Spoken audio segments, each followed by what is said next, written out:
Okay, hello everybody. So episode 2 of series 2. Nearly got my numbers the wrong way around there, and then I realised they were both 2. Um, and all of this is aimed really, I say, at Bi-Visibility Week, Bi-Visibility Day. We get a week, we get a day, we get a month, apparently, to talk about ourselves. So my guest this time is Dr. Sam Rowe. Nearly didn't say doctor there. Who's Public Engagement Officer for the Earlham Institute. I'm sure he'll tell us all about. So yeah, why don't you give us a quick introduction to yourself, Sam?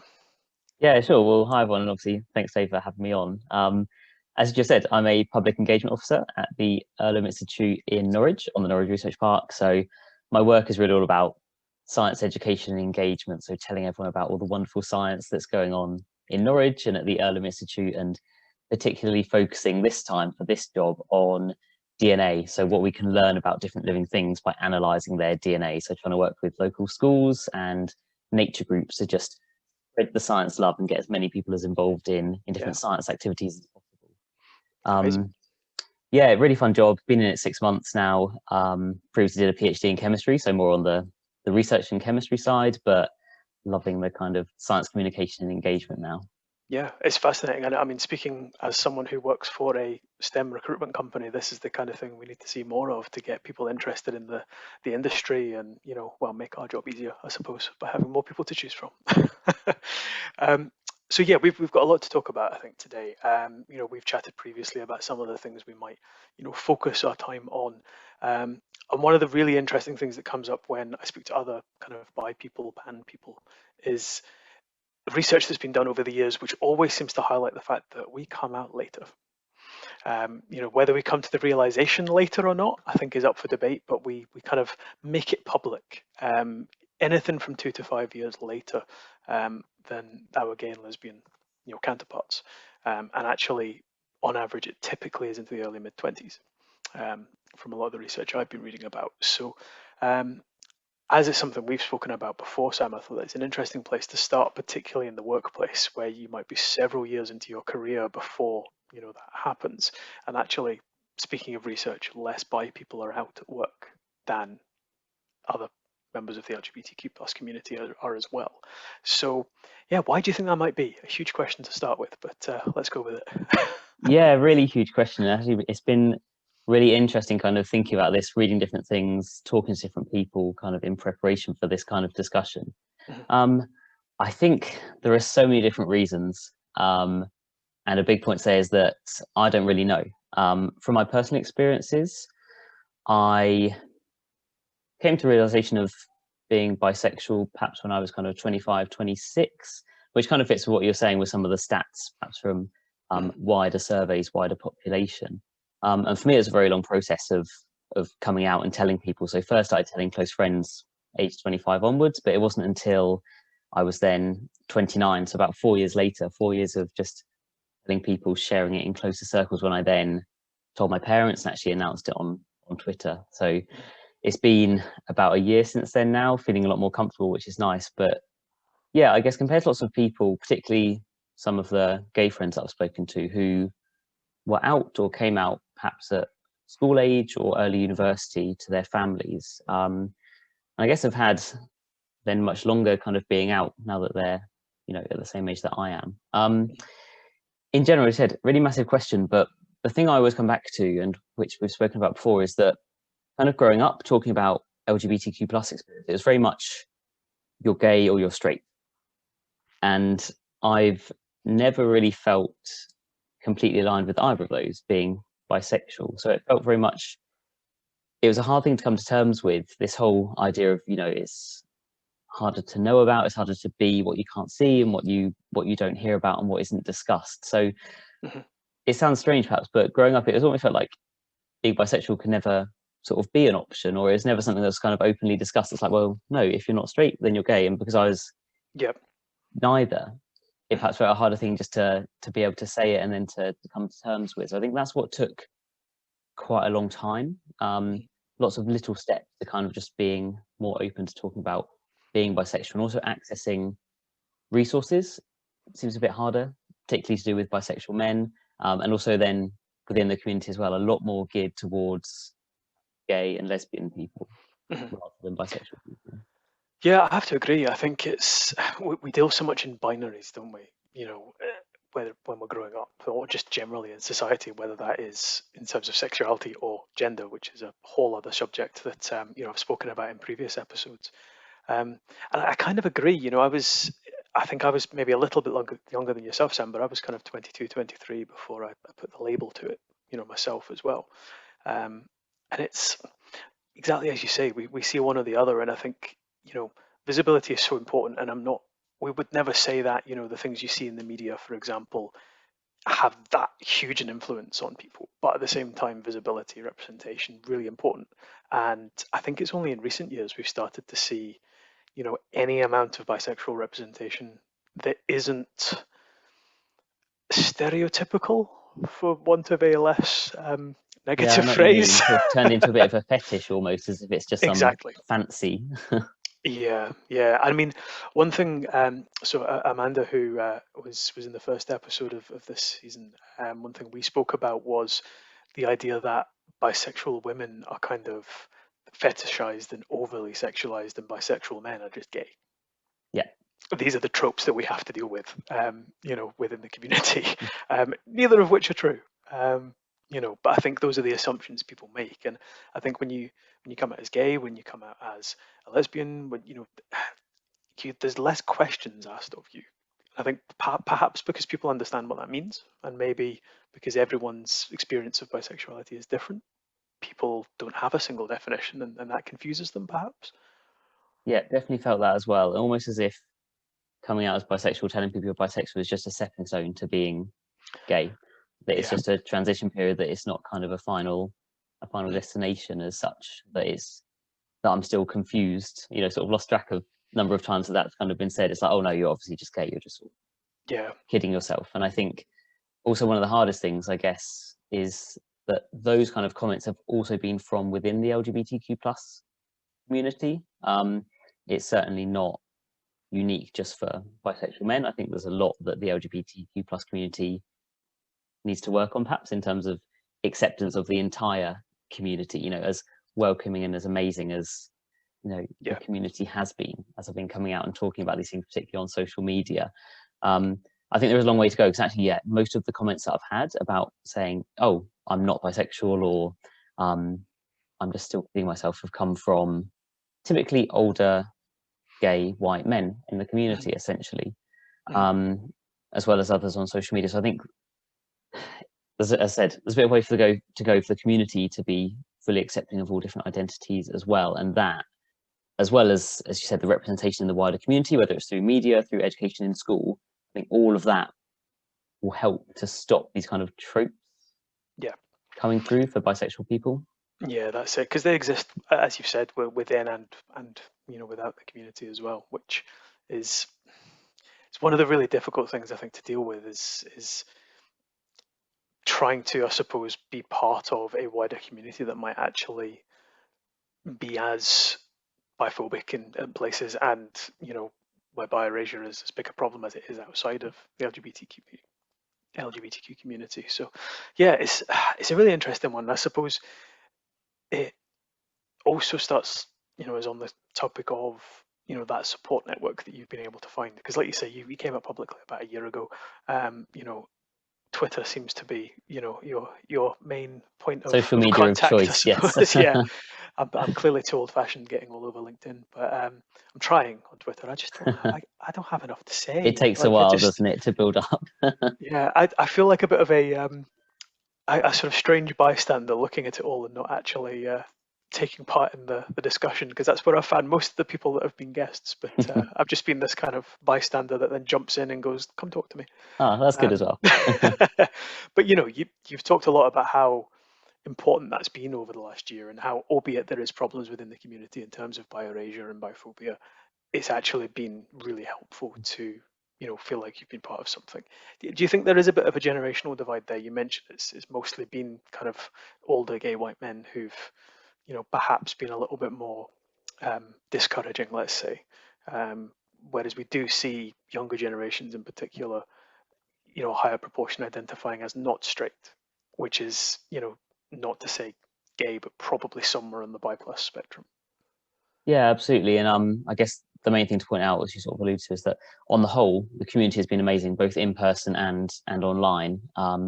But definitely have been particular comments also from within the community, which I didn't expect coming into it. And as we're starting to do more kind of in-person meetings and activities again as well. Yeah, the generational thing could be a part of it as well. Particularly with social media, where the people that I interact with in science and science communication within the LGBTQ plus community are definitely around my age, if not younger. And I've definitely found that really useful just for exposure to different people, different experiences, and also beyond kind of being in Norwich and Norfolk as well, where the community feels like a lot tighter, a lot smaller, but definitely not, say, as big as in big cities. Yeah, in terms of just activities or venues or anything like that. So it could also be that, and I've definitely learned so much about the community and really trying to like question my own sort of assumptions and things that perhaps I've just picked up growing up. And it's been lovely, especially during lockdowns and kind of being on the fringe of the community when I perhaps knew I was bisexual, but sort of not out and wanting to interact. I found social media was just a nice way to meet people, ask questions. People do amazing threads and blog posts and podcasts and YouTube series all about this. So I've definitely learned a lot and found that really, really useful, and just have been amazed by how much information, how much of themselves that people put out there. And that's kind of what I try to emulate now, is just being my full authentic self. So talking about my identity, sexuality, work, science, kind of everything, and not being afraid of hiding being bisexual, particularly in a kind of science or science communication job. And definitely learn a lot from all the amazing people on Twitter, which is the main thing that I use, who do that every day and just speak so openly. I found that so inspiring, so useful. Yeah, it's incredible to watch, I think, because, you know, if I go back to, you know, I'm only a few years older than you, Sam, but if I go back to, you know, being kind of a teenager, social media wasn't quite a thing yet. It was kind of the MySpace Bebo days, where it was more about what music video you had on your profile than anything else, and fighting over who was in whose top 10 or top 12 or whatever it was. It was all very fickle.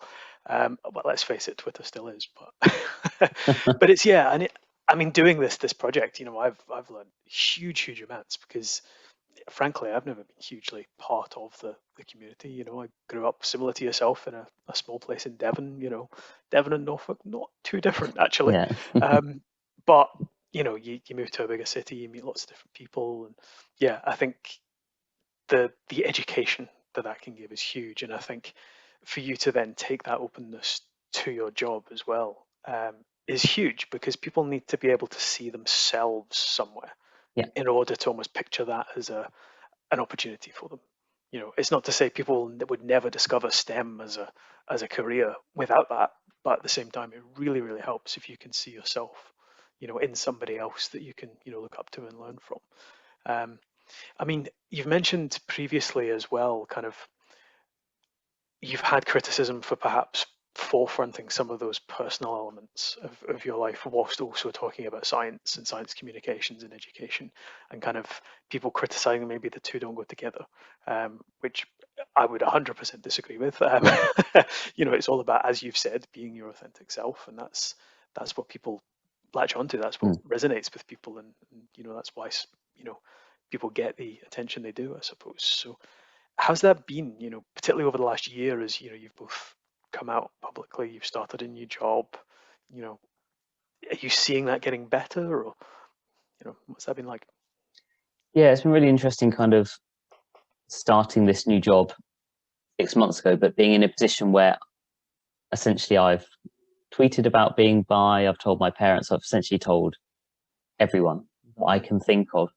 It has been interesting starting off a job almost from that standpoint. So things like I'm really comfortable joining the LGBTQ plus working group on the Norwich Research Park, which was just something I never could have imagined doing, being open enough to just talk about myself and be part of that and help plan kind of events and resources, activities kind of across the Norwich Research Park. So I've definitely found it really useful being more open in terms of just feeling comfortable getting involved in those other opportunities that I never thought I would have been able to. And it's exactly what you said. It's about, by me being open and in those kind of positions, not that I'm particularly senior within the organization, but just knowing that there are other people out there who are happy to talk about that, and I'm always there, you know, if there were other people, whether it's through Twitter or through the organization, to then be able to almost like pay that forward, because there have been sort of great support networks that have done that for me, who have been there to kind of listen and help me out along the way.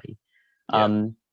In general, I've been really lucky in that I've never really faced sort of any really harsh discrimination sort of throughout my undergraduate degree, PhD, or even now working in science communication. But as you mentioned, there has always been a bit of a sense of that, and again, luckily nothing too directed to me, but a sense that your identity, sexuality is just something that should never ever be spoken about. That in a PhD in science communication, it should be all about your results, what you're producing, your data, you know.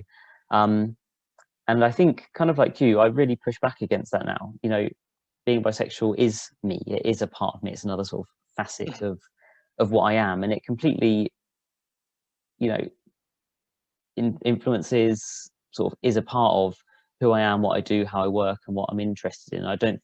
I felt a bit of a sense that it's something that, yeah, should just be hidden away, packed away, as if it's not there. And I think this is where then lots of the kind of more subtle kind of comments and discrimination come from, because the quieter you are about it, it goes back to that education side. Yep. If we're not talking about it, if people aren't open about it, these kind of things aren't going to be corrected if people are saying actually quite discriminatory things, even if they don't mean it or don't understand it. Yeah, and that's it. I mean, a lot of the things we hear aren't necessarily deliberately malicious, but you know, they're said with perhaps an element of ignorance, but that doesn't make them any less damaging. Yeah, You know, exactly that. I think the big difference is when people accept that perhaps what they've been saying is a little ignorant and can learn from it rather than becoming defensive. You know, that's been a common theme of these conversations: is learn from things you've said, or if someone tells you, yeah, I'm not so happy about that, use it as an opportunity to, you know, understand more rather than, you know, Yeah. become defensive. But I think you're right. I think what's, you know, really been really interesting to me, I think, over the years and through these conversations, is if I think back to, you know, previous roles I've had where I've not been, you know, fully comfortable being fully out to colleagues and things. And I suppose in your world as well, Sam, no one would bat an eyelid if you suddenly were talking about, you know, if you raised an analogy or something, for example, in one of your, you know, projects that was about a heterosexual relationship. No one would bat an eyelid. That would just be a normal, you know, that's an analogy to describe, you know, X story. Suddenly, if that becomes anything sort of other, it's then in some ways a political statement of some sort, which it shouldn't be. And that's why things like this and you know what you're doing is so important, because it's about normalizing. And until we get to that point where it doesn't matter, then it really, really does matter. Yeah. You know, that's I think why it's so crucial to do what you're doing and normalize it. Just, you know, it's just who you are, I suppose. You know? Yeah, it's exactly that. And it's even just, you know, silly things about talking about going on a date with a guy or something like Yeah. that. It just suddenly seems to be like, you can see people's faces when that's mentioned sometimes. It's just, oh,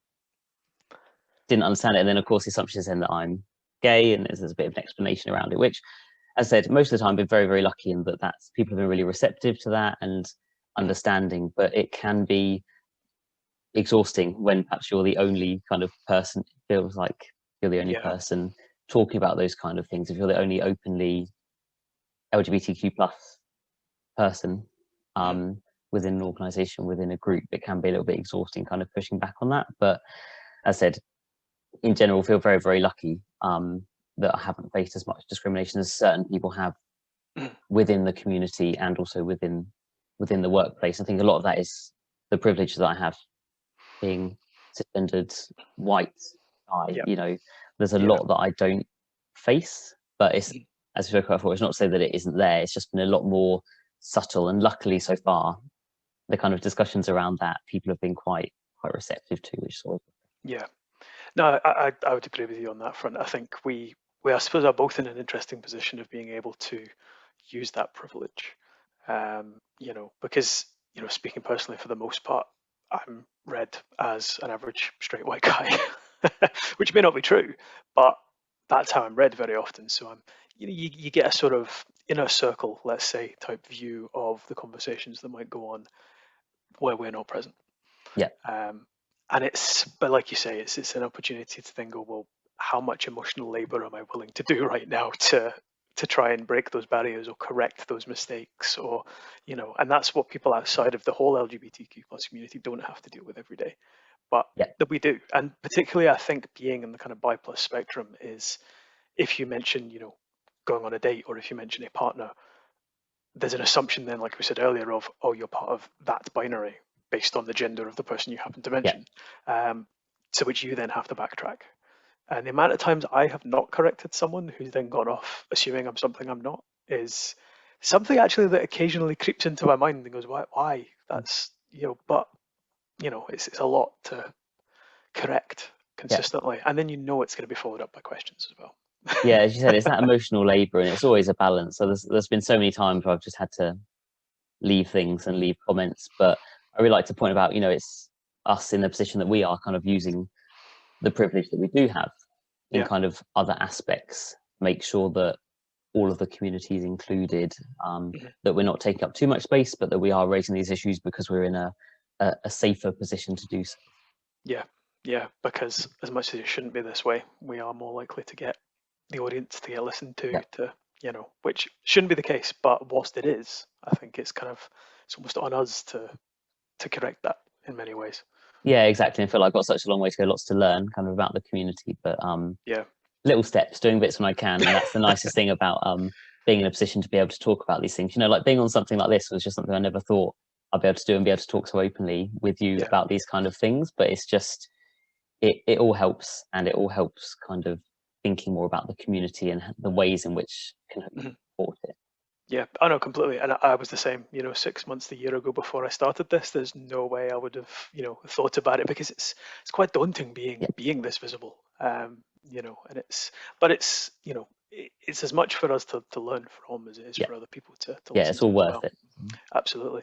So, a couple of questions I've kind of been asking everybody I'm talking to in the kind of the second, I keep calling it season. That suggests there's going to be about 20 episodes. We'll see if that happens. And these are questions that I think everyone has a personal answer to, and some of them are not controversial, that's the wrong word, but questions I think we maybe don't ask ourselves enough within the community. One of them is very generational, and I spoke to Amanda about this in the first episode, and that's about the usage of the word queer. It's something that I think the generation kind of behind me and then younger is really starting to take hold of, rebrand and kind of claim again for the community. I feel like I'm in this weird middle ground where I get it, but I'm still a little bit uncomfortable using a term that was shouted at me on the streets. And then there's obviously an even older generation than that who, I can understand the kind of fight back sometimes. You see people not being comfortable with the term. Reclaiming things is great. I mean, have you thought about yourself? I mean, is it a term you use? Where do you kind of sit on that whole debate? Yeah, very similar to you, actually. Kind of this almost in between state. I have started using it more and more. I like it as a word that can encompass the entire community. It's easier to say than LGBTQ plus. Yes, which I have sort of made several errors saying throughout even just this episode, never mind the past ones. It's a mouthful. Yeah, and also the plus means lots of other things, and it's like, well, actually, that's perhaps still not inclusive of the entire community. Yeah, I am starting to use queer a little bit more, but I do have the same kind of thoughts as you. It's always been a slur, growing up, or even perhaps not a slur, but just like weird, as not even that it's a horrible name, but that's just where it comes from, isn't it? Strange, it means strange. It means a little bit odd, and I think that otherness that it creates is it's still triggers, I think is the word I'd use. I think so, and it's always something now that I check when I'm referring to the community, talking to people. It's been really interesting discussions, kind of like it is now, of some people just never ever considering it, never ever wanting to say it or use it, but some people, and I am slowly building towards that, just really liking it and thinking actually it's just a really nice umbrella term. So even though it's not perhaps an identity that I personally associate with, so I don't think I'd ever describe myself as queer, I'd always say I'm bisexual, but I feel like I can now say, I'm part of the queer community, the LGBTQ plus community. I am starting to use those words a bit more interchangeably.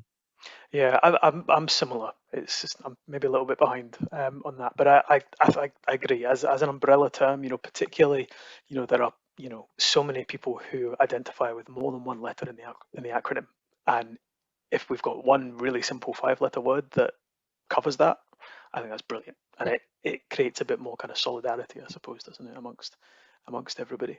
yeah, Those kind of the intersectionalities within the community, I think it's maybe a little bit more inclusive, you know. yeah, exactly. And I think also just leading back to sort of the fluidity of some of the terms, in that, Mhm. as you said, people have different identities. Those identities can change, and that actually, yeah, if there is a nice simple word that once, if people feel like they've reclaimed that or have just spoken about it more openly a bit more, I think Mhm. that can be a nice way to kind of describe the community. Yeah, absolutely.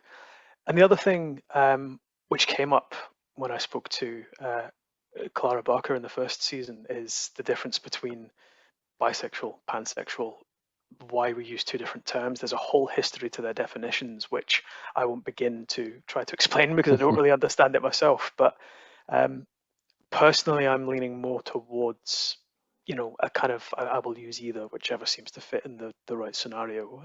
Very often I'll say bi purely because I know people will probably understand what I mean. But to go back to the binary that we were talking about, I think it does suggest a binary, i.e., bisexual traditionally means an attraction to male and female. It can be seen as a little bit trans or non-binary exclusionary, which in my head it isn't.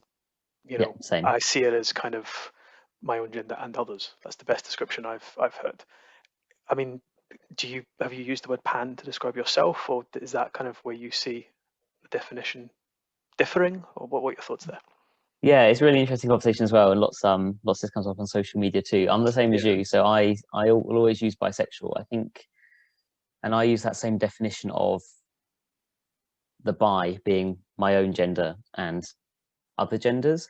I've Mm. heard a bit of a distinction around pansexual just being all genders, so it's just that Yes. sort of one term rather than the sort of the binary. And I know it's, in a way, it's nice to get away from that binary in a way, because people's Mm. minds immediately go to, oh, men and women. And I've Yeah. spoken about this a few times with lots of people on social media. Actually, it's, my bisexuality isn't exclusive, Mm. or it doesn't exclude trans and non-binary people. Mm. It includes that. Mm. Um, I think a lot of it is perhaps just personal preference as well. So I do see them as quite interchangeable. Yeah. I just personally, I don't know if it's just more personal association or more of the people that I've met Mm. are bisexual who I've spoken about this with. So that's Yeah. kind of the term, the identity that I just identify with more, essentially. Yeah. I Um, find these things fascinating. It's just the way language changes, and that's never going to stop. It's always going to change. These terms their meanings will alter. We'll start using different terminology over time, but they are, I think, conversations that people outside of the community aren't always necessarily privy to, and I think it's important for us to almost forefront these terminologies and help people understand them, because I think a lot of the sort of ignorance might be too strong a word, but a lot of the things that are said that we might find a little bit uncomfortable are said out of a lack of understanding. And sometimes it's because we don't do a good enough job of helping.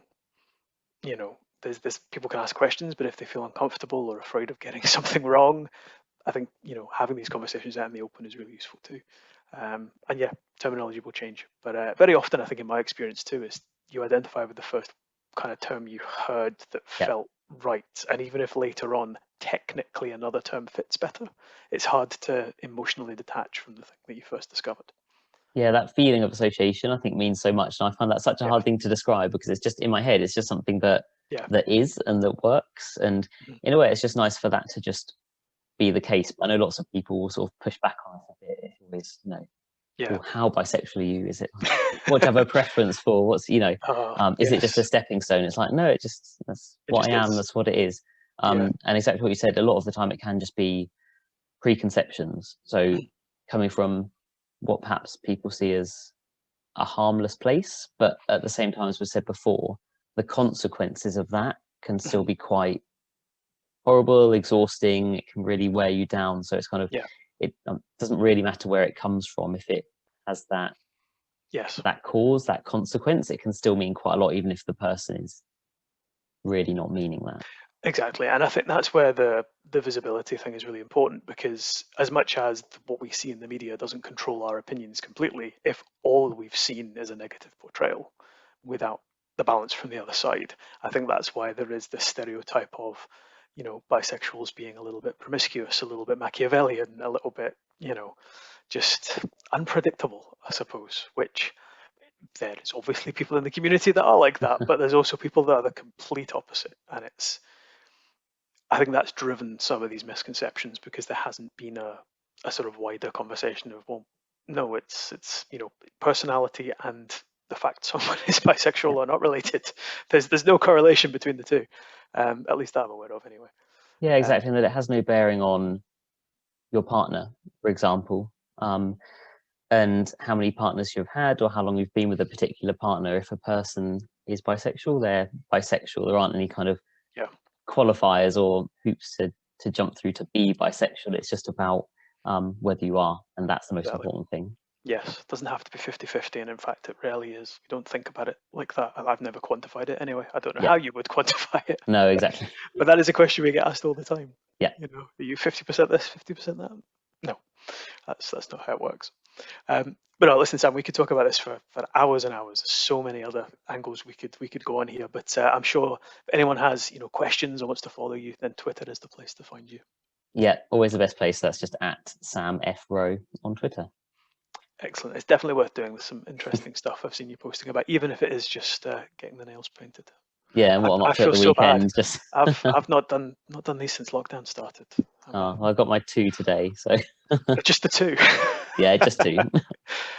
Takes me long enough at the moment. Still learning. Oh, really? I think I'm fast losing my goth credentials. That's been a year and a half since I've done them. As long as I continue the band T-shirt everyday tradition, I think that's fine. No, listen, thanks for your time, Sam. Been really good, and yeah, go find him on Twitter if you want to ask any more questions. Yeah, great. Thanks so much.